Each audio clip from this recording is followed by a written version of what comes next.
Hello and welcome to Military Mantra.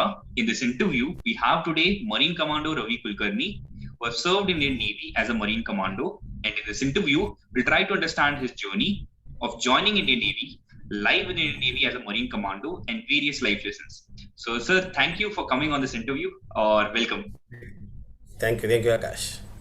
Uh, Hi everyone. Sir, अगर आप हमें बता सकते हैं कि आपने इंडियन नेवी को ज्वाइन करने का जो डिसीजन लिया वो तब क्यों लिया था, और क्या मोटिवेट किया था आपको उस टाइम पे कि इंडियन नेवी ज्वाइन करना है? Actually I belong to western Maharashtra. I am from Sangli district. तो जो वेस्टर्न महाराष्ट्र का कल्चर है वो बहुत फौजी कल्चर है। सांगली, सातारा और कोल्हापुर जो डिस्ट्रिक्ट्स है वो बिल्कुल फौज की तरफ, वहाँ पे जो लड़के जब जवान होते हैं फौज की तरफ बहुत ज़्यादा अट्रैक्ट हो जाते हैं। लेकिन वो फौज मतलब मेन आर्मी की तरफ। मेरा बचपन से मालूम नहीं क्यों, मेरा बचपन से तो पानी की तरफ ज़्यादा ये था अट्रैक्शन। तो एक नेवी की तरफ जाने का मेरा पहले से इंटरेस्ट था। मेरे तहसील में, मेरे आजू बाजू, मेरे रिलेटिव्स में कोई नेवी में नहीं था, लेकिन मेरा मालूम नहीं क्यों बचपन से नेवी में जाने की तरफ मेरा एक, क्या बोलते हैं उसको, लगान थी मेरे नेवी में जाने की। तो उसमें क्या हो गया, मैं जब कोल्हापुर में कॉलेज में पढ़ता था तो वहाँ पे मेरे को on the route, in route to college, एक टेमला हिल का रिक्रूटिंग सेंटर था। तो मैं वहाँ पे कोई भी रिक्रूटमेंट होता था तो वहाँ पे जाके लाइन में खड़ा हो जाता था। ये आज ये आर्मी की रिक्रूटमेंट, सीएसएफ रिक्रूटमेंट, एयरफोर्स की रिक्रूटमेंट, नेवी की रिक्रूटमेंट। तो लेकिन मेरे को था इंटरेस्ट नेवी में ही। ऐसे कैसे एक दिन नेवी में फिजिकल टेस्ट हो गया, रिटर्न टेस्ट हो गया, और फिर नेवी का जो मेरा सपना था नेवी ज्वाइन करने का, वो नेवी में मैं, वहाँ से मेरा स्टार्ट हो गया। अच्छा सर, आप अगर आप ये भी बता सकते हैं कौन से साल की हम बात कर रहे हैं, और आपने मरीन कमांडो बनने का जो डिसीजन लिया वो कब लिया और क्यों लिया? ये मैं ज्वाइन किया, इंडियन नेवी ज्वाइन किया 1986। तो इंडियन नेवी मरीन कमांडो से पहले आ जाता है डाइविंग फेज। तो हम जब बेसिक ट्रेनिंग के लिए आईएनएस चिल्का, जो नेवी का रिक्रूटिंग सेंटर है, ट्रेनिंग सेंटर है आईएनएस चिल्का उड़ीसा में, तो वहाँ पे हम लोग जब जा रहे तो कैंटीन में एक डाइवर की फोटो लगाई थी, बड़े बहुत बड़ी फोटो। तो जब सुनने को मिलता था diving course is one of the toughest course in the world, तो ये सोचा था आए तो है एडवेंचर और इसके लिए तो टफेस्ट कोर्स, तो बोला डाइविंग कोर्स कर लेते। तो उस समय ये मार्कोस वगैरह कुछ थे नहीं, मार्कोस फोर्स, ये 1986 की बात कर रहा हूँ। First Marcos batch pass out हो गई 1987 में। तो जब 86 में कोर्स करे तो डाइविंग का वो डाइवर का फोटो दिखाई देता, पीछे सिलेंडर लगे हुए, पाँव में फिन्स, और थोड़ा सा और रफ टफ तो दिखाई देते डाइवर्स वगैरह। तो हमने फिर वहाँ से चिल्का से ही, बेसिक ट्रेनिंग चिल्का से थी, वहीं से डाइविंग का एप्टीट्यूड टेस्ट दे दिया। और उसका डाइविंग कोर्स जो करने के लिए हम चले गए कोचिन में। तो एक दिन हम कोचिन में, उस समय क्या होता था कि आजकल तो डेली मूवी चलती है वहाँ पे, उस समय इंटरनेट नहीं था, कुछ नहीं था। तो वहाँ पे जो सिनेमा हॉल था वहाँ पे सिर्फ संडे के दिन ही पिक्चर चलती थी। तो हम लोग, मेरा जो कोर्समेट थे, हम लोग ट्रेनिंग्स तो थे ही थे, इतनी तो फ्रीडम नहीं था। तो एक दिन मूवी देखने के लिए चले गए। तो जो जो एमसीएफ है, जिसको अभी मरीन कमांडो फोर्स बोलते हैं, उसको पहले आईएमएसएफ बोलते थे, इंडियन मरीन स्पेशल फोर्स। तो आईएमएसएफ 1 के कमांडो जो उस समय ट्रेनिंग में ही थे, उस समय IMS first cadre pass out नहीं हुआ था, तो वो पिक्चर देखने के लिए आ गए। तो देखा हमने वहां पे इस साइड में पैरा बैज लगा हुआ है, इस साइड में डाइविंग बैज लगा हुआ है, तो सब लोग उनकी तरफ देखते थे, कमांडो आ गए, कमांडो आ गए, कमांडो। वो तो अभी तो पास आउट नहीं हुए थे। तो हमने सोचा अभी डाइविंग कोर्स तो कर ही रहे, तो अभी इसके बाद में कमांडो कोर्स तो करेंगे ही करेंगे। और एमसीएफ में, मरीन कमांडो में है कि डाइविंग कोर्स ये बेसिक आपको होना ही चाहिए। आजकल थोड़ा जनरल ब्रांच से आ गए, लेकिन पहले तो डाइविंग कोर्स एक कंपलसरी था। तो जैसे हम पास आउट हो गए, हमारा लक भी अच्छा था कि हम जैसे 31 जुलाई 1987 में जब पास आउट हो गए तो इमीडिएटली हमारा मार्कोस के लिए सिलेक्शन हो गया और हम यहाँ पे बॉम्बे आ गए। तो वो बैक टू बैक करते गए, और वो फिर उसके बाद आगे जो कमांडो कोर्स अलग अलग जगह पे होता है, उसके लिए फिर इच्छा भी थी और चांस भी मिल गया। तो उससे मैं मरीन कमांडो के लिए वॉलंटियर बन गया फिर। Got it. सर, अगर आप हम बता सकते हैं उस टाइम पे जो आईएमएसएफ की आपने बात की, तो उसकी ट्रेनिंग कैसे होती थी? अगर आप उसको कुछ डिटेल बता सकते हो कि कैसे आपने पूरा ये जो जर्नी किया था। अगर comparing to army commando courses, MARCOS course ये बहुत लंबा होता है। उसमें से at least 6 to 8 months diving course तो बेसिक ये तो होना ही है, क्योंकि मार्कोस है, पानी रिलेटेड है, तो डाइविंग कोर्स तो कंपलसरी है ही है, और वो होना भी चाहिए। तो 6 to 8 मंथ का डाइविंग कोर्स हो जाता है। उसके बाद में जब हमारे यहाँ पे फैसिलिटी नहीं थी, आजकल तो पूरा नेवी कंडक्ट करे, तो उस 1 to आई थिंक 8 9 तक जो कोर्सेज थे, तो वो पहले जो 1 to 5 तक के कोर्स है, तो अलग अलग जगह पे जो आर्मी के ट्रेनिंग सेंटर वहाँ पे अलग अलग ट्रेनिंग के लिए चले जाते थे। तो बेसिक ट्रेनिंग आर्मी में दिल्ली के पास में होती थी। उसके बाद वीआईपी सिक्योरिटी कोर्स एनएसजी में होता था। जो बेलगांव में जो प्रहार में नाना पाटेकर इनकी जो मूवी दिखाया हुआ है, तो बेलगांव कमांडो कोर्स वो भी part of our MARCOS course होता था। फोटोग्राफी कोर्स होता था, इंटेलिजेंस कोर्स पुणे में होता था, पैरा जंपिंग कोर्स आगरा में होता था, ड्राइविंग कोर्स जो बेंगलोर में ASMT army school of mechanical transport वहाँ पे होता था। ये डिफरेंट आर्मी एस्टेब्लिशमेंट अटैच होते थे और उस ड्यूरेशन के लिए फिर ये पार्ट ऑफ कमांड कोर्स ही होता था। तो टोटल कोर्स करने में डाइविंग कोर्स प्लस ये करके अराउंड 13 से 14 महीने लग जाते थे। ओके, समझ गया सर। आपका जो प्रोबेशन था पूरा जो ट्रेनिंग का, तो उसमें आपके जो कोई भी एक्सपीरियंसेस है जो आप शेयर करना चाहोगे ऑडियंस के साथ? ये जब अभी तो पूरा कोर्स नेवी में यहाँ पे बॉम्बे में कंडक्ट हो जाते हैं मैक्सिमम कोर्सेस वगैरह, तो हम वहाँ पे जाते थे आर्मी के साथ कोर्स करने के लिए। तो बिल्कुल अनजान एरिया, और हम तो बैक टू बैक कोर्स करते गए। तो ट्रेनिंग में इस ट्रेनिंग से उस ट्रेनिंग में, उस ट्रेनिंग से उस ट्रेनिंग में, तो एक सबका कोर्स कराने का अलग अलग तरीका होता है। तो आर्मी के साथ कोर्स करके बहुत एक डिफरेंट टाइप का एक्सपीरियंस है। वहाँ पे आर्मी के साथ जब कोर्स किया, वहाँ पे स्पेशल ग्रुप्स थे, तो वो भी स्पेशल कोर्स। और वहाँ पे 87-88 में कमांड कोर्स नया बन रहा था इंडिया में। कमांडो कॉन्सेप्ट उस समय था नहीं, ये नया बन रहा था। तो पूरे एक्सपेरिमेंट करते थे, ये चीज़ करेंगे, उसके बाद मॉडिफाई कर देते नेक्स्ट कोर्स के लिए। फिर अगर वो थोड़ा सा अच्छा लगा तो उससे ज़्यादा कुछ और ये कर देते। तो उसमें से एक जो एक्सरसाइज होती थी, मतलब आर्मी के साथ जो फर्स्ट बेसिक कोर्स होता था कमांडो कोर्स, जो उसमें फिजिकल स्टेमिना का टेस्ट किया जाता है, 12 वीक्स का नॉर्मली होता है, 3 मंथ्स का। तो उसी के दौरान एक बीच में एस्केप एंड इवेजन एक एक्सरसाइज होती है, जिसमें से आपको एक पूरा बॉडी चेक करते हैं ट्रेनिंग्स को। उसके अंदर कोई पैसा फूड कुछ नहीं होगा। जैसे आप दुश्मन के राष्ट्र से आप भाग के निकल रहे हो, वो दोबारा पकड़ने जाने के लिए आपके पास में कुछ भी नहीं है, जो है वो है। तो आपको किसी you are in any territory, तो आपको किसी को दिखाई भी नहीं देना है, सर्वाइव भी करना है जो भी कुछ मिलता है, और आपके जो डेस्टिनेशन वहाँ तक पहुँचना है। तो एक्सरसाइज नॉर्मली 3 डेज की होती थी। तो हमारे जो उस्ताद थे, जिसके इंस्ट्रक्टर होते आर्मी के, वो तो बहुत बढ़िया, वो तो बिल्कुल उसी फील्ड में माहिर थे। तो हमारे को उन्होंने वो कोर्स के लिए भेजा। तो हमारे पास एक्सपीरियंस नहीं था, लेकिन बीइंग मार्को जब थोड़ा सा ये करके थोड़ा बहुत हम दिमाग भी लगाते थे, बिल्कुल जो सिखाया था उससे अलग कुछ सोचते थे। तो उन्होंने हमारे को 3 दिन में एक सर्टन 60-70 किलोमीटर दूर जाके छोड़ दिया, और वहाँ से बोला कि आपको आना है, किसी भी लोकेलिटी में आपको नहीं जाना है। आप, हमारे पास पैसे थे नहीं, आपको 3 दिन खाना पीना जो कहीं भी करो, लेकिन किसी की नज़र में नहीं आना है। और उन्होंने बीच में अम्बुश लगा के रखे थे अलग अलग, जहाँ पे जो हमारा मेन सेंटर था वहाँ पे जाने के लिए जितने भी रोड से वहाँ पे उन्होंने अम्बुश लगा रखे। अगर आप पकड़े जाते तो आपको वहाँ से पकड़ के फिर वापस उसी जगह पे छोड़ना पड़ता था। तो हमने सब ने जब जैसे उन्होंने हमारे को डेस्टिनेशन छोड़ दिया और 2-2 के ग्रुप में बोला आपको जाना है, तो हमने सोचा कि हमारा एक ही है, मतलब जो मार्कोस का स्पीड। तो ये लोग एम्बुश लगाने से पहले ही उससे पहले निकल जाओ।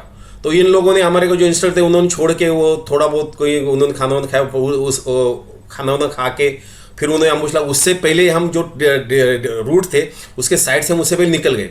तो ये लोग हमारा 1 दिन 2 दिन 3 दिन इंतजार करते रहे। बाद में उनको डर गया, ट्रेनिंग है वहाँ पे, और उस समय थोड़ा सा पंजाब वगैरह का माहौल भी ये था, तो ऐसा ना हो कि ये लोग कहीं और जगह फंस गए होंगे।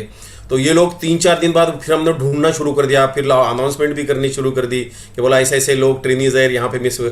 हम लोग वहाँ पे ट्रेनिंग सेंटर में आके रियलाइज भी कर रहे थे। जब ये 4 दिन बाद आए तो उन्होंने देखा तो ये तो पहले से यहाँ पे आके पहुंचे हुए। तो थोड़ा सा स्पीड आपके पास होगा तो वो अलग टाइप का एक्सपीरियंस आ गया। मतलब नॉर्मली लोग हमारे से पहले भी जो कोर्स किए थे वो बहुत से लोग पकड़े जाते थे, वापस वहाँ पे जाते। तो ट्रेनिंग 5-6 दिन तक एक्सरसाइज चलती थी, हमने 2 दिन में एक्सरसाइज खत्म कर दी, बिकॉज ऑफ हमारा थोड़ा सा हमने राइट डिसीजन लेके स्पीड में वो एक्सरसाइज खत्म कर दी। ये ट्रेनिंग में बहुत ट्रेनिंग ही सब कुछ है जो है आपके पास में, उस ट्रेनिंग है।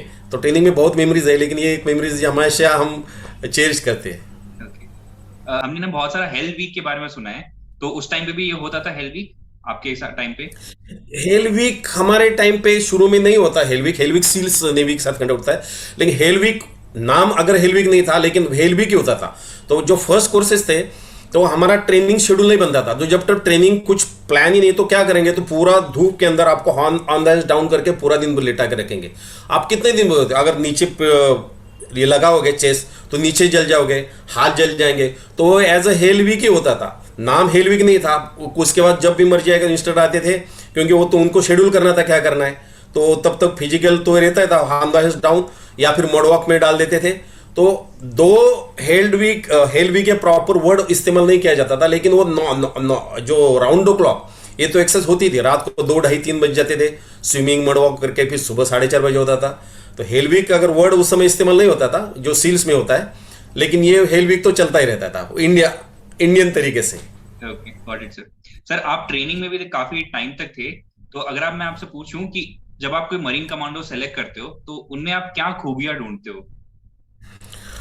ट्रेनिंग में मैं बहुत दिन तक था। मैं जब विशाखापट्टनम मार्कोजिस जो बेस खुला तो वहाँ तो मैं कंटिन्यू, मैं और मेरे जो क्लोज फ्रेंड्स थे हम लोग ट्रेनिंग में थे, 6 साल तक वहाँ पे निकाले। तो सिलेक्शन प्रोसीजर में पहले तो देखते, क्योंकि comparing to other branches commandos में पर्स और बाकी फैसिलिटीज, डेकोरेशन, रिस्पेक्ट बहुत ज़्यादा होती है जो ऑर्डिनरी जो नॉर्मल इनसे ज़्यादा। तो बहुत से लोग बिकॉज ऑफ दिस अट्रैक्ट हो जाते हैं कि मैं कमांडो कोर्स कर लूँ तो मैं ये करूँगा वो करूँगा। लेकिन वहाँ पे आने के बाद physical fitness is primary, physical fitness तो होना ही चाहिए, लेकिन उसके बाद में जो होता है मेंटल टफनेस जो होता है वो हम नॉर्मली सेलेक्ट करते हैं। क्योंकि आपको अगर बोला जाए कि यहाँ से 100 किलोमीटर भागना है, तो शुरू में इंस्ट्रक्टर तो कोई भी, हम भी इंस्ट्रक्टर थे ही थे, हमारे जो इंस्ट्रक्टर वही भी थे कि आपको ऐसा डरा के रखेंगे कि आपको आज रात को हम 200 किलोमीटर लेके जाएंगे। 200 किलोमीटर कोई नहीं लेके जाता, लेकिन आधे लोग तो उससे जाते 200 किलोमीटर जाना है तो मेंटली ये हो जाते हैं, कमजोर पड़ जाते हैं कि मैं छोड़ देते कि मैं मुझे नहीं जाना, मुझे जाना है। एक्चुअली जाना होता है बहुत कम, जो आदमी की सबकी अपनी अपनी कैपेसिटी है उसको बढ़ाना है, लेकिन जो डर गए वो उस कोर्स से बाहर हो जाते हैं। तो मेंटल टफनेस तो सबसे बढ़िया है। और ट्रेनिंग जो फर्स्ट डे आता है आदमी, जो स्क्रीनिंग पास आउट की जो सिलेक्शन हो जाए, उसका जो लास्ट कोर्स तक है उसका जो इंप्रूवमेंट होना चाहिए। ये नहीं कि शुरू में आपने 1.6 माइल जो पीपीटी का रन होता है वो आपने 5.2 मिनट में कर दिया और लास्ट में आपने 6 मिनट कर लिया, तो वो आपका जो है स्टैंडर्ड वो डिक्रीज हो गया, स्टैंडर्ड डाउन डाउन होता चला गया। वो नहीं होना चाहिए, आपका स्टैंडर्ड हमेशा अप होना चाहिए।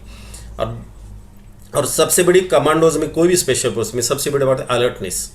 आपको जो सिखाया जाता है आपका रिफ्लेक्शंस है, फायरिंग में स्पेशली या बाकी इसमें, तो आपका रिफ्लेक्शंस और अलर्टनेस वो बहुत ज़्यादा होना चाहिए। फिजिकल टफनेस, मेंटल टफनेस तो है ही है, लेकिन जो क्विक मूवमेंट, स्पेशल फोर्सेज और ट्रेडिशनल फोर्सेज में फ़र्क यही है कि अपना जो एक्शन है विद इन सेकेंड्स हो जाता है, तो वो जो होना चाहिए अलर्टनेस वो होना चाहिए। सर आपने वो स्पेशल फोर्सेस की बात की, तो हमारे पास इंडिया में यहाँ पे मार्कोस है, गरुड़ है, पैरा एसएफ है, स्पेशल ग्रुप है, एसएफएफ है। तो इनको स्पेशल क्यों मानते हैं हम लोग? ऐसा क्या है इनमें जो हम इन्हें स्पेशल बोलते हैं, special forces? See army, navy, air force, BSF, ITBP जो पैरामिलिट्री फोर्सेस है, प्लस ये 3 अपने मेन फोर्सेस है जो आर्म फोर्सेस, ये ट्रेडिशनल फोर्सेस है। जो वॉर छिड़ जाता है या बाकी कुछ चीज़ हो जाती है वो सामने सामने की लड़ाई करने के लिए ये फोर्सेस है। लेकिन जो हमारे पिछले 3 डेकेड से, स्पेशली 3.5 डेकेड से हम जो देख रहे हैं कि जो आतंकवादी कार्रवाई, जो टेररिस्ट जो बढ़ रहा है, इसके लिए सामने सामने की लड़ाई नहीं होती। ये जो गुरिल्ला वारफेयर है उसमें ये लोग स्पेशली ट्रेन किए जाते हैं, और उसमें सबसे ज़्यादा इंपॉर्टेंट होता है सरप्राइज। जो आपका जो सरप्राइज है वो आपको किसी मिशन के लिए जाने के लिए surprise, the biggest factor is surprise. तो सरप्राइज कब हम मेंटेन कर सकते हैं जब आपकी स्ट्रेंथ है वो बहुत कम होगी। अभी किसी जगह पे अगर कोई जाना है, सपोज फॉर एग्जांपल आर्मी की, तो आर्मी का पूरा कॉन्वॉय चला जाता है 50-60 गाड़ियाँ, तो वहाँ पे सरप्राइज नहीं रह पाता। वेरएज कमांडोज मिशन है वो आपको 8 आदमी 2 प्रहार ले, वो कहीं भी चाहे किसी भी क्लोथ में जाके मिलेंगे। तो सरप्राइज फर्स्ट फैक्टर है। दूसरा है सक्सेस रेट। जो आप इतने कम लोगों के साथ में जो आपका सक्सेस रेट हो बहुत हाई रहता है, विथ लेस कैजुअलिटीज, बहुत कम कैजुअलिटी होती है कमांड, क्योंकि ट्रेनिंग स्टैंडर्ड इतना हाई रहता है। जो आपके सामने जो एनिमी टेररिस्ट है बहुत कम स्टैंडर्ड है, कम चांसेस है कि आपका कैजुअलिटी हो जाए। दूसरे आपके सॉफिस्टिकेटेड हथियार रहते हैं, जो इंडिया के जो बेहतरीन हथियार है स्मॉल आर्म्स, वो चाहे एनएसजी हो, चाहे प्याराज हो, चाहे मार्कोज हो, इनके पास में सबसे बढ़िया हथियार है। और तीसरा जो मैंने पहले बार अलर्टनेस और टाइमिंग, जो आपकी एक्यूरेसी और टाइमिंग है वो सबसे इम्पोर्टेंट है, क्योंकि मिशन में सरप्राइज हो उसके बाद में जो आपके पास जो मिशन है वो कम से कम समय में ख़त्म करके आपको वापस आना है। तो जो रिएक्शन टाइम आपका बहुत बढ़िया होना चाहिए।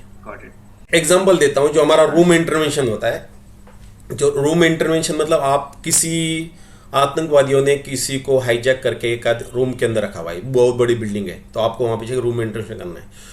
तो जो हमारा ट्रेनिंग बेस है, ट्रेनिंग बेस के अंदर एक मॉडल तैयार करना, उसके लिए एक रूम के अंदर दूसरे रूम तीसरे रूम, तो हर एक रूम के अंदर आपको एक टारगेट रखा जाता है। ब्लैक जो है वो टेररिस्ट है और जो ग्रीन होगा वो होस्टेज है। तो ऐसा करके हर इस रूम में शूट करके जाना है, पहले दरवाजा तोड़ना है, फिर room, 1 room, 2 room, 3 room, 4 room, 5 room, 6 room.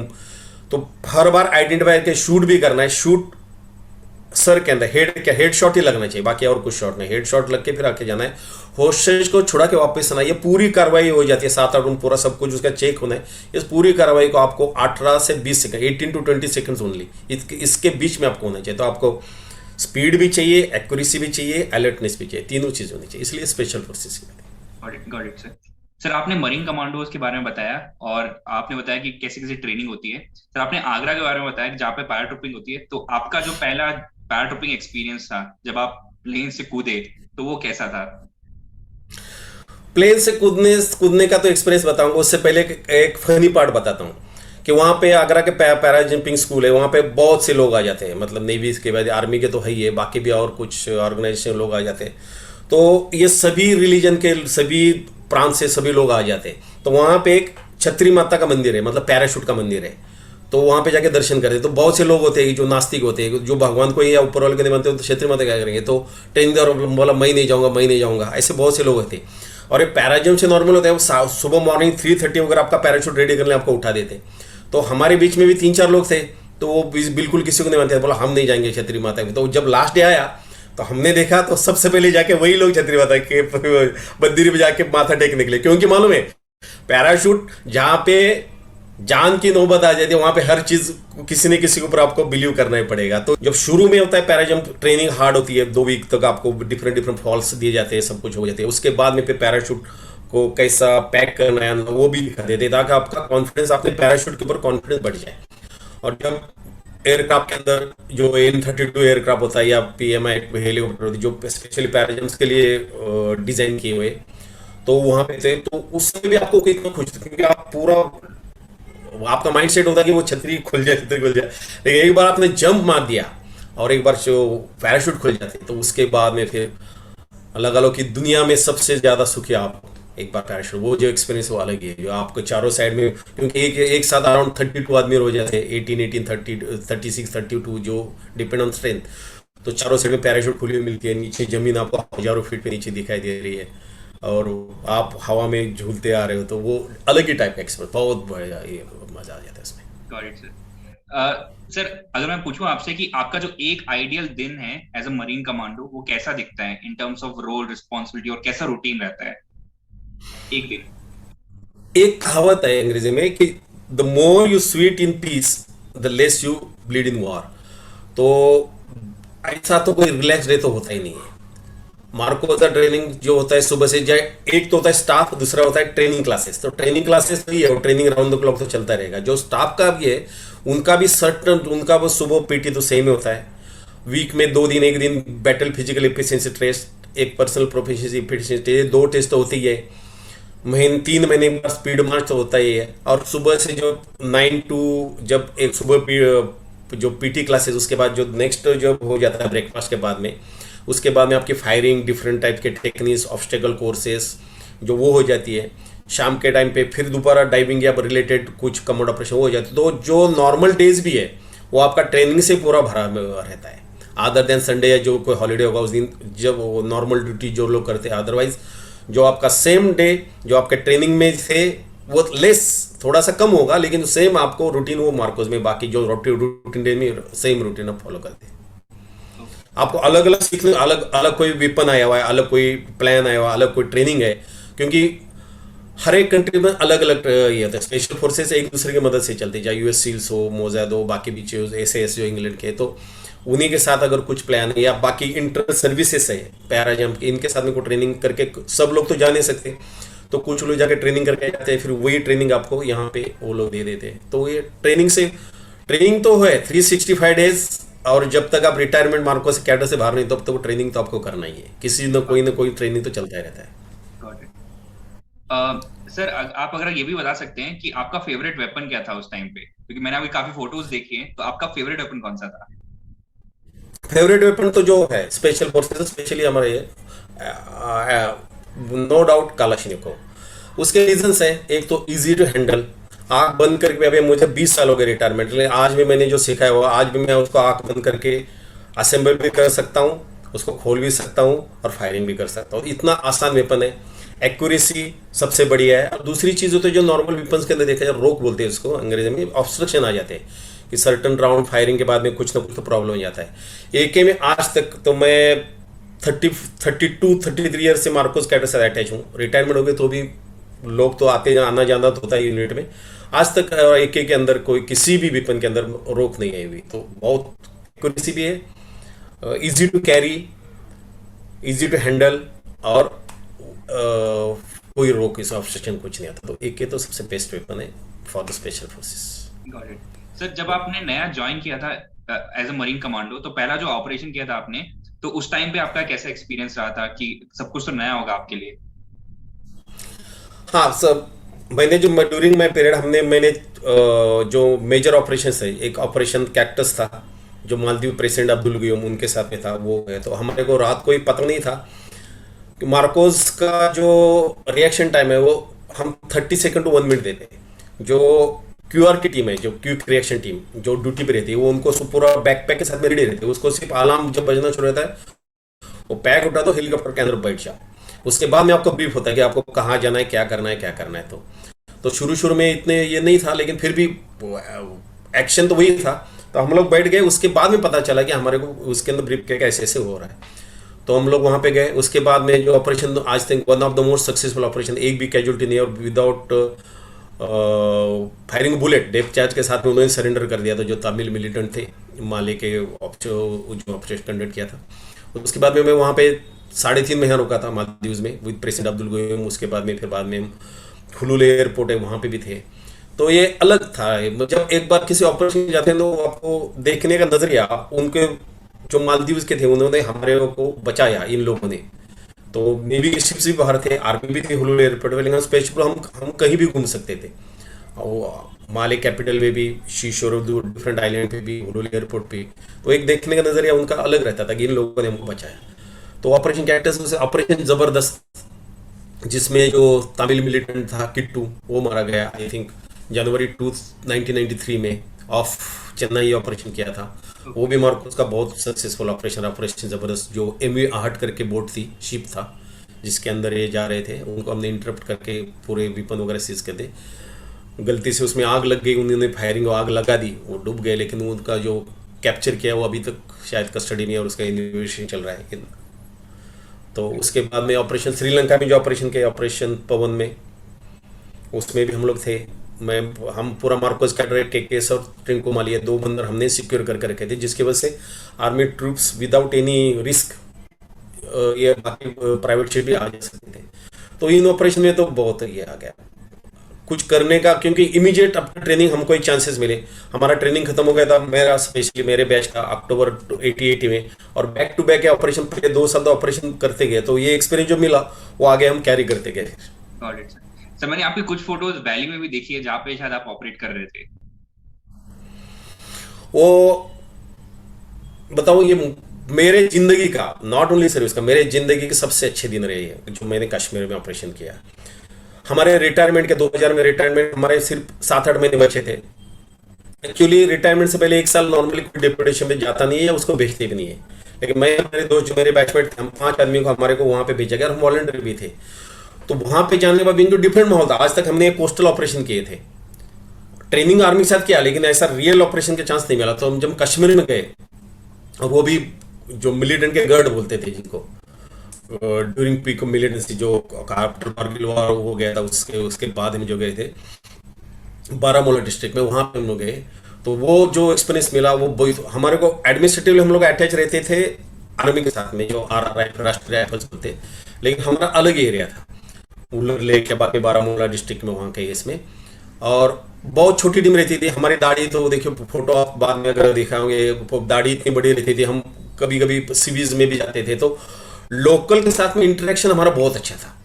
Normally क्या होता है कि अभी भी कश्मीर में थोड़ा सा अपोज होता है लोकल की तरफ से जब ऑपरेशन में, लेकिन हमारे को लोकल का सपोर्ट ही मिला, मैक्सिमम लोगों को सब, क्योंकि उनको हम यूनिफॉर्म पहनते तो प्रॉब्लम है। हम लोग नॉर्मली उनके अंदर इंटरेक्शन बहुत ज़्यादा था, जो आजू बाजू गाँव थे, तो हमारे को इन्फॉर्मेशन भी अच्छी मिलती थी, सपोर्ट भी ठीक मिलता था। इसलिए मार्कोस का being a small team, Marcos का कश्मीर वैली के अंदर बहुत अच्छा ऑपरेशन का सक्सेस रेट रहा और बहुत अच्छा आज तक भी ऑपरेशन वहाँ पे जो चल रहे हैं मार्कोस बहुत अच्छे ऑपरेशन चल रहे हैं। सर मरीन कमांडो का जो हम बैच देखते हैं जहाँ पे विंग्स होती हैं, डैगर होता है, तो उसका क्या मतलब होता है आपके हिसाब से? डैगर और ये तो बलिदान है अलग अलग कोर्सेज का ये मतलब क्या बोलते हैं ये अलग अलग ये चीज है कि आपने एक बार वो वर्दी पहन ली तो उसके बाद में तो स्पेशल फोर्स की तो उसके बाद में तो आपको कोई पीछे देखना नहीं है।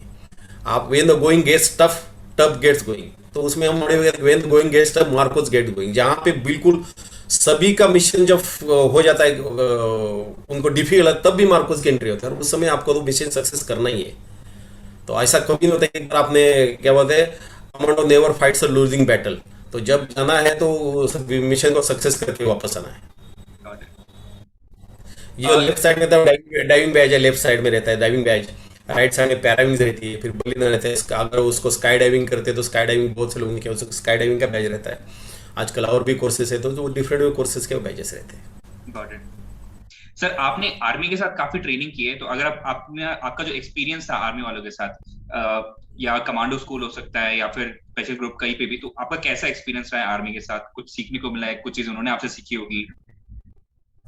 आर्मी के जो है मैम 9 पैरा के साथ में ट्रेनिंग किया था नहा में जो उनका 9 1 पैरा 9 पैरा 10 पैरा वो लोग भी हमारे साथ में डाइविंग कोर्स में आते हैं। हम लोग उनके साथ में बहुत से ट्रेनिंग की है एनएसजी में हमने ट्रेनिंग की वीआईपी कोर्स का। तो उनके साथ उनका जो स्पेशलाइज उनका एक तो डेडिकेशन लेवल बहुत हाई है और ट्रेनिंग बहुत मतलब बहुत हाई स्टैंडर्ड आर्मी का ट्रेनिंग जो है देखा जाएगा तो बहुत हाई स्टैंडर्ड और उसमें बिल्कुल कॉम्प्रोमाइज करते हैं उनका। हमारे ट्रेनिंग में हम फ्लेक्सिबल करते थे ये ट्रेनिंग नहीं तो ऑपरेशन दूसरा मतलब हम मॉडिफाई कर देते हैं। उनका जो ट्रेनिंग है वो जो एक बार सेट कर दिया तो उसमें कोई कॉम्प्रोमाइज नहीं वो आपको करना ही है उसमें कुछ आपको रिलैक्सेशन या बाकी कुछ नहीं उसमें फ्लेक्सिबिलिटी जो टाइम और बाकी उनका डेटी बहुत अच्छा है। और स्पेशली जो है उनको जो सर्टन इसके अंदर स्पेशलाइजेशन है तो वो जो इंस्ट्रक्टर आते हैं हम लोग कैसे मैं था तो ठीक है अगर हो गया तो मैंने बाकी ट्रेनिंग निभा लेते जो ये उनका जो स्पेशलिस्ट इसमें आ जाता है कोई training instructor specialist for that subject या किसी वेपन का तो वो उसी में उसकी जिंदगी गुजरी हुई थी। आर्मी के साथ स्ट्रेंथ भी बहुत ज्यादा है हमारे को स्ट्रेंथ कम है तो हम कोई डेपुटेशन चला गया थोड़ा बहुत फिल इन द ब्लैंक हो जाता है कि इसकी जगह उसने ले ली तो लेकिन वहाँ पे जो है स्ट्रेंथ भी बहुत ज़्यादा है और ट्रेनिंग का स्पेशल उनका अलग ही ये है सेंटर्स वगैरह स्पेशल जैसे 9 पैरा का ट्रेनिंग सेंटर है बाकी 1 पैरा के अलग है इनके। तो उनका जो स्पेशलाइजेशन है पर्टिकुलर टॉपिक में तो वो बहुत ग्रेट है उनका। Got it. सर आपने जो इंडियन नेवी में इतना टाइम स्पेंड किया and even as a marine commando, अगर मैं आपसे पूछूं कोई भी 3 लाइफ लेसन जो आप अभी भी चेरिश करते हो या याद करते हो, कौन से होंगे वो 3? कोई भी? एक तो जो आपने मेरा व्हाट्सएप स्टेटस देखा पिछले जब से व्हाट्सएप तब से live each day like your last जो है और आज तक मैं वही कर रहा हूँ कि आपका फियरलेस बना देती है स्पेशल फोर्सेस। आपका जो डर जो होता है वो बोलते हैं डर क्या कीजिए डर तो पहले से निकल जाता है। वो सर्विस ने स्पेशल मार्को जो है बहुत अच्छे से किया डर आपके अंदर का डर ही खत्म करती है और आपको हमेशा ऑड सिचुएशन में रहना सिखा देती है।